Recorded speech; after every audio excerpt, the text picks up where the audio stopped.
예, 김덕수입니다. 수업 이어서 진행하겠습니다. 운영체제를 구분하는 다음 방법은, 지금 볼 방법은 운영체제가 작업을 어떻게 수행하는지를 가지고 한번 구분해 보도록 하겠습니다. 이 내용은 그 운영체제 발전 역사와도 좀 관련이 있으니까 들어보시면 재밌을 것 같습니다. 예, 첫 번째, 최초에 그 컴퓨터가 탄생했던 시절에는 운영체제가 존재하였을까요? 예, 아마 존재하지 않았을 겁니다. 예, 존재하지 않았고요. 이 시절에는 사용자가 뭔가 컴퓨터를 사용하고 싶으면은 기계어로 프로그램을 직접 작성했어야 됩니다. 즉, 운영체제가 없기 때문에 운영체제가 해주는 핵심 역할 중 하나인 하드웨어를 관리하는 것을 어, 사용자가 직접 했어야 되는 시기입니다. 즉, 프로세서가 어느 명령을 수행할지도 지정을 해주고 그것이 어디에 저장될지도 지정하고 또 입출력에 대해서 무엇을 읽어올지 어디를 읽어올지 이런 것들을 일일이 사용자가 지정해야 됐던 시절입니다. 어렵겠죠. 뭔가 프로그램을 짠다는 자체가 굉장히 어렵고 더욱 그 하드웨어에 대한 이해를 많이들 갖고 있어야 됐었을 것 같습니다. 자, 이 시절의 프로그램 방법을 보면은 자, 이런 천공 카드라고 하죠. 이렇게 뭐 원하는 곳에 구멍을 뚫는 이런 천공 카드를 이용해서 프로그램을 작성했을 거고요. 뭐 사실 저도 이걸 본 적이 없어서 정확히 어떻게 돌아가는지 잘 모르겠지만 뭐 각각 구멍에 대해서 뭐 구멍이 뚫려 있으면 전기가 들어가고 안 뚫려 있으면 전기가 안 들어가고 뭐 이런 역할을 하지 않았을까 예상만 해봅니다. 그래서 이렇게 프로그램을 짜서 가지고 가면은 자, 컴퓨터 앞에 가서 줄을 서서 차례를 기다리면서 대기하고 있다가 자기 차례가 되면 천공카드를 제출해서 얘를 실행하고 결과를 받고 그 다음에 다음 사람이 작업을 하는 이런 순서로 작업이 이루어졌을 겁니다. 자, 이렇게 줄을 서서 처리하는 것까지는 뭐 기다리면 되겠죠. 그런데 뭐 이 시절에 C나 자바는 없었겠지만 있었다고 치면 뭐 어떤 사람은 자바로 프로그램을 짜고 어떤 사람은 C로 프로그램을 짜고 어떤 사람은 파이썬으로 프로그램을 짠다고 하면은 자, 이 사람이 만약에 C로 짜왔다 하면은 이 컴퓨터에서 C를 돌릴 수 있게 하기 위해서 뭔가 사전 작업들이 필요하겠죠. 뭐 전선을 다시 꼽는다던가 뭔가 연결하는 방법을 바꾼다던가. 자, 이런 작업들을 한 다음에 이 프로그램을 돌렸을 거고요. 이 다음이 만약에 C였다 라고 하면은 뭐 다른 준비 과정 다시 필요 없이 바로 실행을 할 수 있을 텐데 자, C가 아니고 이 사람은 자바로 프로그램을 짜왔다 하면은 뭔가 컴퓨터를 다시 세팅하는 시간이 필요했을 겁니다. 자, 그래서 그 추가 시간을 기다렸다가 작업을 할 거고 또 그 사람이 자바면 다행인데 자바가 아니라 파이썬을 가지고 프로그램을 짜왔다면 또 여기서 뭔가 세팅하는 작업이 필요했겠죠. 뭐 이 시절에 자바, C, 파이썬 이런 건 없었겠지만 뭐 예를 들자면 그런 거 그렇게 이해하시면 좋을 것 같고요. 즉, 이 시절에는 각 작업을 하기 위해서 준비 시간이 소요된다는 단점이 있었습니다. 자, 그렇다면 뭐 어떻게 하면 이런 준비 시간에 대한 뭐 일종의 오버헤드죠. 이런 소모되는 쓸데없이 소모되는 즉 컴퓨터를 놀리는 시간을 줄일 수 있을까요? 예, 간단히 생각하실 수 있는 방법. 그게 바로 배치 시스템이고요. 뭐냐? 이게 하나씩 서로 다른 작업을 계속 처리했더니 문제가 되더라. 너무 오래 걸리더라. 준비하는데. 그렇다면, 자, C로 짠 프로그램들을 이렇게 모으고, 자바로 짠 프로그램들을 이렇게 모아놓고, 파이썬으로 짠 것도 이렇게 모아놓다가, 뭐 예를 들어 얘가 100개가 모이면 얘를 실행한다. 라는. 자, 이게 작업들을 모아놓은 것, 즉, 배치죠. 작업들을 모아놓은 것을 한 번에 처리하는 바로 일괄 처리 시스템이라고 합니다. 자, 이렇게 하게 되면은 아까 같이 이 사이에 전환되는데 소요되는 준비 시간이 여기서 여기로 전환될 때 예를 들어 뭐 100개 하고 그 다음 100개를 하기 사이에 한 번만 들어가면 되겠죠. 즉 이렇게 준비 시간을 줄일 수 있는 장점이 있었다고 합니다. 자, 이게 바로 배치 시스템이라는 거고요. 뭐 이때 컴퓨터가 있던 곳을 전자계산소라고 했다고 하네요. 저도 본 적이 없는데 제가 학부생 때 교수님들이 말씀해 주시기로는 이런 뭐 서버시 이런 거를 전산소라고 많이들 말씀하시는데 다 이런 이유에서 그러시는 것 같습니다. 자, 이게 바로 배치 시스템 또는 일괄 처리 시스템이라고 하고요. 1950년대에서 60년대에 많이 사용이 됐다고 합니다. 자, 배치 시스템을 조금 더 살펴보면은 이 녀석은 시스템이 좋아하는 녀석입니다. 즉, 시스템이 처리하기 선호가 되겠죠. 모아놨다가 시스템 준비하는 시간 한 번만 가지고 많이 처리할 수 있으니까 시스템을 더 효율적으로 이용할 수 있습니다. 즉, 시스템 지향적인 시스템이었고요. 자, 그 다음에 예, 이거는 제출해 놓으면은 많은 사용자가 공유해서 자원을 사용하는 형태가 되죠. 얘네가 한 번에 처리가 되니까. 자, 그리고 시스템 지향적이란 말은 얘의 처리 효율, 스루풋이라고 하고요. 스루풋이 좋았다는 장점을 가집니다. 하지만 개인적인 관점에서 보면은 나는 한번 제출해놓고 기다려야 되죠. 언제 얘가 끝날지 모릅니다. 언제 끝날지 모르기 때문에 프로덕티버티, 생산성, 개인적인 입장에서 생산성은 떨어지게 됩니다. 빨리 얘를 제출하고 나서 빨리 결과를 받아봐야 되는데 이게 언제 받아볼 수 있을지 보장이 되지 않기 때문에 생산성 자체는 저하가 되고요. 그리고 응답 시간이 길었다고 합니다. 저희 책에 읽기로는 한 6시간 정도 기다려야 결과를 받을 수 있었다고 하네요. 자, 이게 바로 배치 시스템, 일괄 처리 시스템의 장단점입니다. 자, 이게 뭐 여러분한테 쓰라고 하면 되게 답답했겠죠. 응답 시간이 너무 기니까 뭔가 하기 너무 답답했을 것 같습니다. 자, 그래서 그 다음에 등장하는 것이 타임 쉐어링 시스템, 즉 시분할 시스템이라고 하고요. 시분할 시스템이라고 합니다. 자, 1960년대에서 70년대 많이 썼고요. 개념은 간단합니다. 요즘 여러분 쓰는 시스템들이 다 이런 형태로 돌아가고 있을 거고요. 자, 예전에는 프로그램 A를 제출을 하면은 A가 다 끝나고 B를 실행하는 이런 형태로 실행이 됐었습니다. 그러면 B는 A가 끝날 때까지 기다려야 되죠. 자, 이런 문제를 해결할 수 있는 게 시분할 시스템이고요. 즉, 프로그램 A, B, C 세 개가 등록이 되면은 A를 요만큼 실행하고 잠깐 멈추고 B를 이만큼 실행하고 잠깐 멈추고요. 또 C를 이만큼 실행하고 잠깐 멈추고 다시 A를 수행하고 이런 식으로 시간을 나눈 거죠. 시간을 나누어서 사용하는 시스템, 바로 시분할 시스템. 요즘 쓰는 시스템들도 다 이런 형태를 띠게 되고요. 자, 그래서 이 시스템은 그야말로 여러 명의 사용자가 동시에 이 시스템, 즉 자원을 동시에 활용하고 있습니다. 자, 그래서 여러 명을 지원하려고 하다 보니까 뭔가 서로 파일에 대한 자기의 파일에 대한 뭐 어떤 게 내 파일인지도 알아야 될 거고요. 그리고 뭔가 메모리도 많이 필요했을 것 같네요. 자, 그래서 이 시기에 OS에서 파일 시스템과 가상 메모리라는 개념들이 등장하고 관리를 하기 시작했었다고 합니다.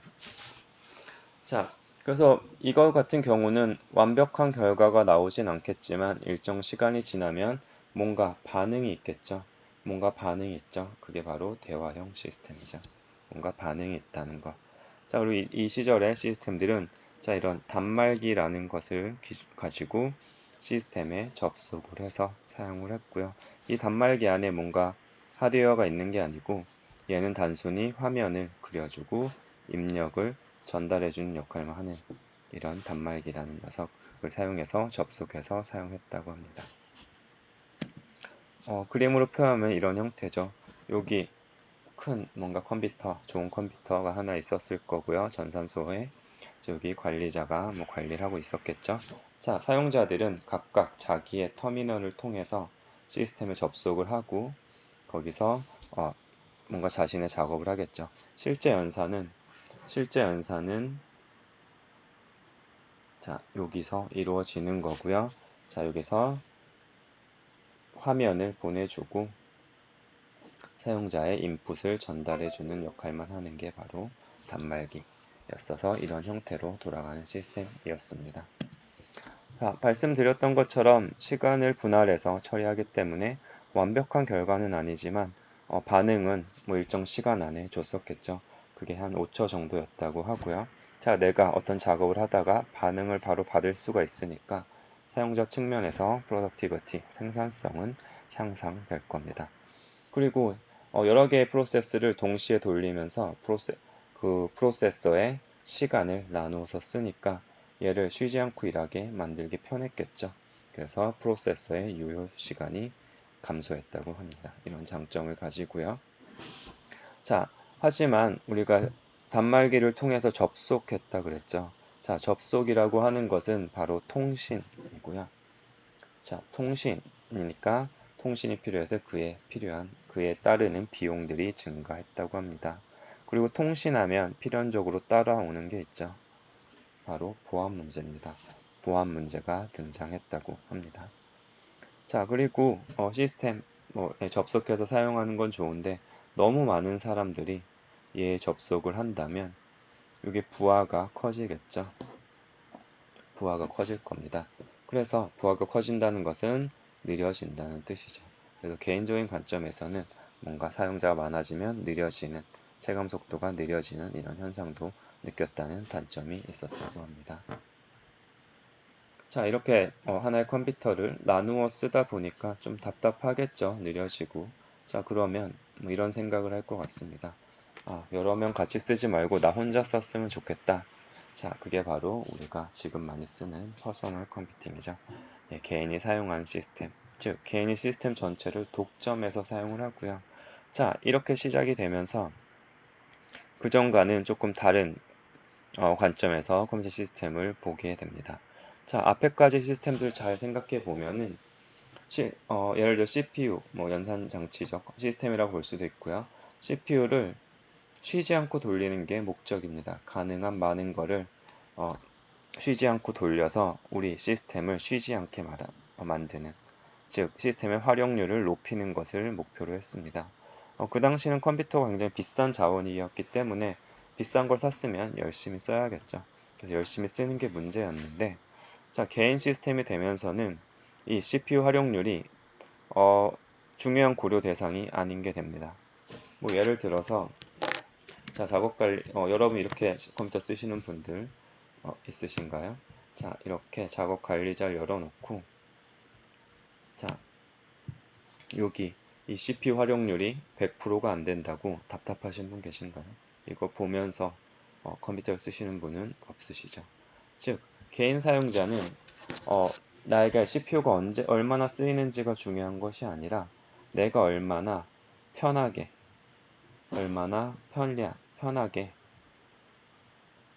시스템을 사용하느냐가 더 중요할 겁니다. 자, 그래서 얘보다는 얘가 더 중요한 고려 요소가 되는 것이 바로 퍼스널 컴퓨팅 시스템입니다. 그래서 뭐 일단 혼자 쓰니까 운영체제는 상대적으로 단순해지겠죠. 여러 명을 관리 안 해도 되고 운영체제는 단순해지고 사용자의 편리성을 높여주는 다양한 기능들을 지원하는 쪽으로 많이 발전을 한 시스템이 퍼스널 컴퓨팅입니다. 자, 혼자 쓰니까 당연히 빠를 거고요. 하지만 혼자서 쓰는 시스템이니까 그렇게 비싼 걸 사기가 힘들겠죠. 그래서 성능은 낮게 됩니다. 이런 단점을 가집니다. 자, 혼자 쓰다 보니까 성능이 낮습니다. 자, 그러면 생각할 수 있는 게 컴퓨터 안에 CPU를 여러 개 박자라고 하는 걸 생각할 수 있죠. 자, 그렇게 하나의 시스템에 여러 개의 프로세서를 사용하는 이런 시스템을 Parallel Processing System, 병렬 처리 시스템이라고 합니다. 병렬 처리 시스템에는 여러 가지 형태가 있을 수 있는데요. 지금 여기서 보는 것은 타이틀리 커플드 시스템이고요. 무슨 뜻이냐? 자, 이 CPU 말고요. CPU는 여러 개인데 기타 자원들은 공유해서 사용하는 형태입니다. 그래서 자원들과 타이틀리 이렇게 꽉 묶여 있다는 거죠. 딱 묶여 있는 시스템인 거죠. 이 CPU들이 같은 자원을 공유해서 쓰는 시스템. 이게 여기서 말하는 패러럴 프로세싱 시스템. 그 중에서도 tightly coupled system 이야기합니다. 자, 이렇게 많은 프로세서를 사용하는 목적, 말했던 것처럼 기본적으로 성능을 높이는 게 목적일 거고요. 또 하나, 자, 신뢰성을 높이기 위해서도 이런 선택을 할 수 있습니다. 자, 무슨 말이냐? 우리가 컴퓨터를 쓰다가 만약에 CPU가 하나밖에 없었다면, 얘밖에 없었다면, 얘가 고장나면 그 시스템은 돌아가지 않죠. 자, 하지만 우리가 CPU가 여러 개 있었다면, 얘가 고장나더라도 얘네가 대신 일을 해줄 수는 있겠죠. 성능은 좀 떨어지더라도 시스템은 돌아갈 수 있을 겁니다. 자, 이렇게 신뢰성을 향상시키기 위해서도 병렬 처리 시스템을 사용하게 됩니다. 자, 프로세서들이 많아진다는 뜻은 얘들 사이에 뭐 일을 어떻게 나눠준다거나 뭐 관계들을 잘 정리를 해줘야겠죠. 자, 이런 관리해야 되는 어떤 복잡한 것들도 같이 생겨나게 됩니다. 자, 이게 바로 패러럴 프로세싱 시스템이고요. 자, 이렇게 타이틀리 커플드 시스템은 뭔가 이 기능을 확장하는데 좀 제한이 있을 겁니다. 예를 들어 여러분이 컴퓨터를 사면은, 자, 컴퓨터를 사서 이 안에 CPU를 100개 넣을 수 있나요? 자, 뭔가 공간적인 제약도 있고 시스템적인 제약도 있어서 이렇게 확장하는데 좀 한계가 있을 겁니다. 자, 그래서 생각할 수 있는 게, 그러면 안에다 프로세서를 더 넣지 말고 컴퓨터를 그냥 붙이자. 컴퓨터를 여러 개 붙이자 하는 것이 바로 Distributed Processing System입니다. 자, 컴퓨터를 여러 대 연결하는 어떤 방법은 이 통신을 이용하는 거죠. 즉, 네트워크를 사용해서 컴퓨터들을 여러 대로 묶은 병렬처리 시스템. 그게 바로 Distributed Processing System. 예, Distributed, 분산됐다는 거죠. 분산 처리 시스템입니다.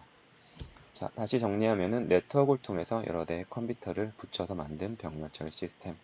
그래서 아까 tightly coupled와 다르게 느슨하게 묶여있는 usually coupled 시스템이 바로 분산 처리 시스템입니다. 자, 분산 처리 시스템은 물리적인 통신망을 위해 연결한 거고요. 그래서 붙이기가 쉽습니다. 여러 대 붙이기가 쉽다는 장점을 가지고요. 이 시스템에서는 각각의 노드라 그러거든요. 여기 붙어 있는 컴퓨터들을 노드라고 하고요. 뭐 노드들이 여러 개 붙어 있겠죠. 자, 각 노드들은 자기만의 OS를 가지고 있습니다. 자기만 OS를 가지고 있고, 자, 얘네들을 그런데 각자 다 가지고 있으면 관리하기 힘드니까 얘네들을 묶어서 관리해주는 분산 운영 체제라는 걸 통해서 얘네들을 관리할 수 있습니다. 자, 이런 게 있다는 정도 알아두시면 될 것 같습니다. 자, 분산처리 시스템에는 어떤 것이 있느냐? 뭐 가장 여러분 잘 아는 것들은 이런 거, 클러스터 컴퓨터 시스템, 뭐 슈퍼컴퓨터 같은 게 있죠. 슈퍼컴 같은 거, 또는 뭐 클라이언트 서버 시스템, 이렇게 흔히들 아는 이런 시스템들이 분산처리 시스템입니다. 자, 분산처리 시스템의 장점은 자원들을 쉽게 붙여 넣을 수 있고요. 그리고 이렇게 자원들을 공유함으로써 높은 성능을 얻을 수 있습니다. 또 앞에 말했던 패럴 컴퓨팅을 사용하는 두 번째 목적, 바로 신뢰성이라는 것이 높아지게 되죠. 여러 대를 붙여 놓으니까. 그리고 말한 것처럼 여러 대 붙이기 편하다는 얘기를 다시 하고 있고요. 자, 단점은 여기 있는 그림과 같습니다. 자, 그림을 보면 뭔가 되게 복잡해 보이죠. 실제로 보시면 이게 슈퍼컴퓨터이 보통 이렇게 생겼는데, 이게 하나의 컴퓨터가 이렇게 꽂혀져 있습니다. 이렇게 꽂혀져 있고 얘들 사이에 열심히 선들을 연결해야겠죠. 자, 연결하다가 하나가 안 된다. 그럼 어떻게 해야 되죠? 다시 선을 뽑아서 뭐가 문제는 체크하고 또 얘를 교체해주고. 근데 뭐 한두 대면 괜찮은데 이렇게 많은 녀석들에 대해서 그런 관리들을 한다는 거는 쉽지 않을 겁니다. 최초에 구축하는데도 어려울 거고요. 그래서 구축과 유지보수 관리가 어렵다는 단점을 가집니다. 자, 이게 분산 처리 시스템이었습니다. 자, 여기까지가 전반적인 걸 봤고요. 그 뒤에 나오는 부분은 조금 다른 관점에서 시스템을 구분할 수 있습니다. 작업 방식이 조금 다른 관점에서 보게 되는 거고요. 자, 여기서 나오는 게 이제 리얼타임 시스템, 실시간 시스템이죠. 리얼타임 실시간 시스템입니다. 자, 이게 뭐냐? 실시간 시스템은 이 키워드로 정의가 됩니다. 작업 처리에 제한 시간을 갖는 시스템을 말합니다. 즉, 어떤 내가 작업을 요청하면 반드시 이웃 때까지는 뭔가 나에게 답을 줘야 되는 시스템. 이런 시스템을 리얼타임 시스템이라고 하고요. 자, 리얼타임 시스템이 다루는 잡 또는 리얼타임 시스템의 타입이 두 가지로 구분해 볼 수 있습니다. 하나는 하드 리얼타임이고요. 하나는 소프트 리얼타임입니다. 자, 그래서 이게 어떤 차이를 가지느냐? 자, 이런 예제를 생각해 볼 수 있습니다. 자, 여러분이 이런 원자력 시스템을 관리하는 프로그램을 짰다고 가정을 해보겠습니다. 자, 예를 들어 이런 거 중요하겠죠. 뭐 저도 이쪽 전공자 아니지만 이 온도를 체크해서 1초마다 알려줘야 되는 시스템이 있다고 가정을 해봅시다. 만약에 얘가 1초 만에 온도 체크를 실패했다면 이 온도가 막 올라갈 수가 있겠죠. 기준치 이상으로 올라갈 수도 있겠죠. 자, 이게 잘못하면은 어떻게 되나요? 원자력 발전소가 폭발할 수 있습니다. 폭발하면 어떻게 되죠? 정말 큰 재앙이 되죠. 재난이 됩니다. 자, 이렇게 우리가 이 시간 안에 결과를 보장하지 못하면은 정말 큰 문제가 발생하는 이런 시스템을 하드 리얼타임 시스템 또는 하드 리얼타임 태스크라고 이야기합니다.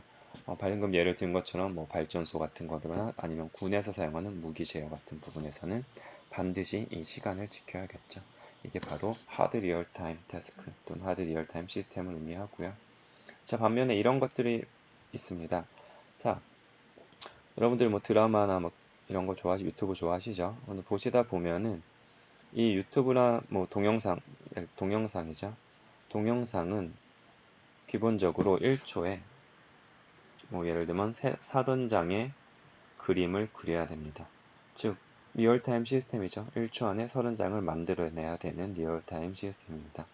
하지만 이렇게 되는 경우 있죠. 보다 보면은 자, 네트워크가 느리다던가 뭔가 문제가 있을 때 이렇게 흐릿하게 나오는 경우가 있습니다. 자, 뭔가 여러분 동영상을 보다가 이렇게 되면 뭔가 화가 나거나 짜증은 날 수 있겠죠.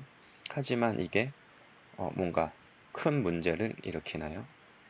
예, 물론 개인적인 관점에서는 이게 나에게 큰 문제일 수 있겠지만 전체적인 관점에서는 이게 뭔가 사회적으로 큰 문제 아니면 뭐 재난을 일으키진 않습니다.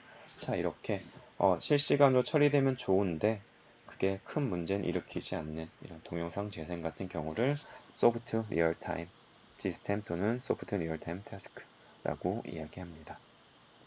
자, 이게 바로 리얼타임 시스템의 정의였습니다. 자, 여기까지 운영체제의 역할을 살펴봤고요. 그리고 운영체제가 어떻게 구분될 수 있는지 사용자 수로도 한번 구분해 봤고요. 죄송합니다. 동시 실행 프로세스의 수로도 구분해 봤고요. 그리고 작업 방식에 대해서도 구분해 보았습니다.